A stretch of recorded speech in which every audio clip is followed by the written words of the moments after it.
in this position, and after giving 8 consecutive checks, white played a very pretty king to d2, checkmating this king on g1.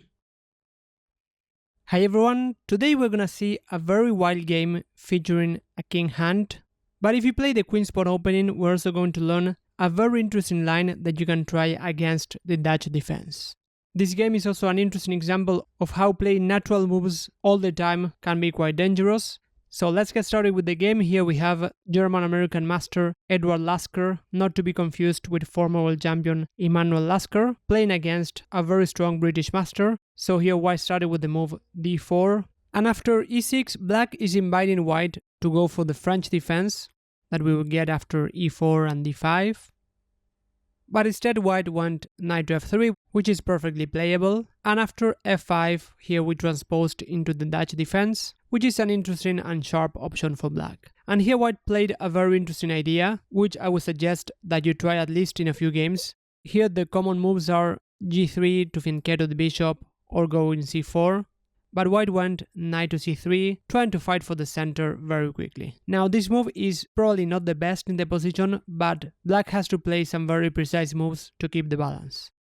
Black replied with knight to f6, which is very logical, just developing a knight. And here white went bishop to g5, so white wants to fight for the center quickly and try to go e4, but in this case black is controlling e4 with the pawn and the knight. That's why white went bishop to g5, pinning this knight. And here comes actually a very critical moment in the game, because black played the move bishop to e7, which is definitely a natural move, but playing automatic natural moves sometimes is not a good idea, as we'll see. So bishop to e7 is not a terribly bad move, but black had better alternatives. So before we analyze the game, I want to show you the alternatives that black had here. By the way, bishop to e7 is the most common move according to the Lichess database. So if you try this at white, you might get this position where black plays bishop to e7, and as we see, you're gonna get a great position. But here black has two better alternatives. One of them is the move d5, fighting against white's idea, which is to go for e4. And I know that some players might be afraid of this move because it weakens the e5 square, but in return black gets other advantages. For example, here after e3 and bishop to e7, now black breaks the pin on the knight, and at any time this knight can land on e4, and black has ideas to go c5, fighting for the center, which in the game black didn't manage to do. And the other way to fight for the center was to go bishop to b4, pinning this knight, which is eyeing the e4 square. But as we see, in both cases, either after d5 or bishop to b4, black had to give something in order to gain something, because here the knight is still pinned, but this pin is actually not that dangerous because black can sooner or later play the move h6. For example, after e3, black can castle, and if white develops, black can take on c3 at any time, or even go h6, asking questions to the bishop. If white takes, then after queen takes, black is developing very naturally. Or after bishop to h4, black could go g5 at any time. In this position this is not that dangerous, but black could also play in a safer manner. For example, black can go c5 and knight to c6, again trying to put pressure on the center. So black is doing fine in these lines. But if your opponent had this position for the first time, I would bet that the move bishop to e7 would be played here, and even though this is a very natural move, now here white gains control of the center after bishop takes, and e4. White gets this very nice center, and here black took on e4. This center is very strong and white might have ideas to go e5, so taking on e4 is very logical, and after knight takes, white still gets these two very nice pieces dominating the center, and black's position is already a bit awkward. For example, here black doesn't have c5 ideas to fight for the center, or if black plays a natural developing move like knight to c6, here white can go c3, and this knight and bishop are really hitting against a wall, so black's pieces are not making a lot of sense. That's why here black tried the move b6 in order to fianchetto the bishop and fight for the center. And here white could have tried something like bishop to d3, and after bishop to b7, go queen to e2 for example. And what I like about these positions, if we play them as white, that they're quite flexible. White might have ideas to castle long and then attack black's king on the king side, but white can also castle short, so white has a lot of flexibility in this line. Instead, white was more aggressive and went knight to e5, which was probably not the best move in the position, but from a practical point of view, it puts problems to black. So here black castles short. The main threat is to go queen to h5 here. So black is in no time to go d6, because after queen to h5, we give a check. We plan to go queen to f7, and if black goes g6, then we take, and then after queen takes, we attack the bishop and the king. Taking on e5 was possible, but here white again has queen to h5, and after g6, white takes. Although here black can castle, white has a slight advantage here, but this was maybe an alternative. But the main point in these positions is that black has two bishops that potentially might become very strong. So this is the only thing that black has for white's domination in the center. So playing the move bishop takes e5 is a bit hard. So here black castled, avoiding queen to h5.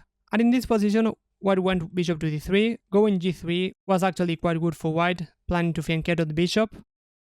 And bishop to d3 makes a lot of sense, just developing and eyeing the king side. But here black had a very tactical continuation, which black missed. Black went bishop to b7, which makes sense after going b6, go bishop to b7.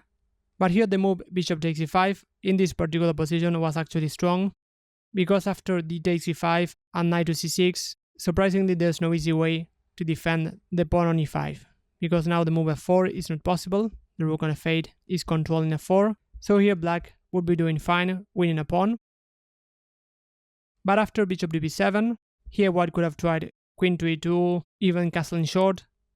But white went queen to h5, just very direct, trying to go for an attack against black's king. And again black had to go bishop takes e5 in this position, or even the move g6 was actually possible. So here black had to be concrete. When someone is attacking, you need to find concrete moves. Probably here black was afraid of the move knight takes g6, sacrificing a knight to attack, but after pawn takes and queen takes, black has bishop to g7, and this might look a bit scary, but after bishop to g7, black should be doing fine. Probably black was afraid of knight to g5, at least this is a move that I would consider in this position, planning to go queen to h7 checkmate, but after rook to f6, now the king can go to f8. Probably black saw this line after queen to h7, king to f8, and queen to h5. Black might have ideas to go knight to h7, but black is happy to give some material in this position in order to stop white's attack. For example, after queen to e8, black is inviting a trade of queens, and even though white can get the rook here after knight to h7, king to e7, and knight takes, here black can simply take, and we get this imbalance where black has two minor pieces against a rook and two pawns, but these two bishops are actually very powerful now, and white doesn't have any attack anymore, so black is doing perfectly fine here. So when you're under attack, playing natural moves without calculating is not an option, because after the move queen to e7, here came the brutal queen takes h7. Probably black was expecting something like knight takes f6, but here after g takes, the point is to cover h7 with the queen, because white has the queen and the bishop looking at h7. But here comes the beautiful queen takes h7, given a check, king takes is forced, and in this position white actually has a forced checkmate. White forced a checkmate in 7 moves, but white was able to see this in advance because the moves are going to be very forcing. White is going to give checks every single time. So here after knight takes f6, we get a double check, so black has to move the king. Black has two options. If the king goes to h8, after knight to g6, we get this very pretty checkmate with these two knights.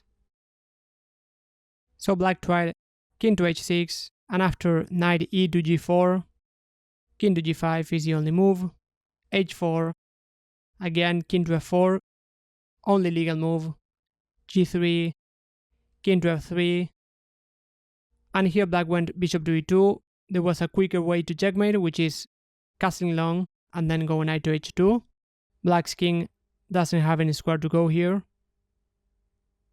but bishop to e2 is definitely good enough, which forces king to g2, and after rook to h2, king to g1.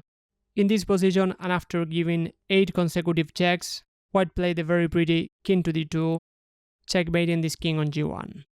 White could have also castled long and give a checkmate, but getting this king hand and bringing the king from g8 all the way to g1 is actually very nice and impressive. So I hope that you enjoyed this beautiful king hand. If you want to get better at chess, I have a free course that will provide you with a daily improvement plan for that. So feel free to check the link in the description. In any case, thanks a lot for watching, and I'll see you in the next video.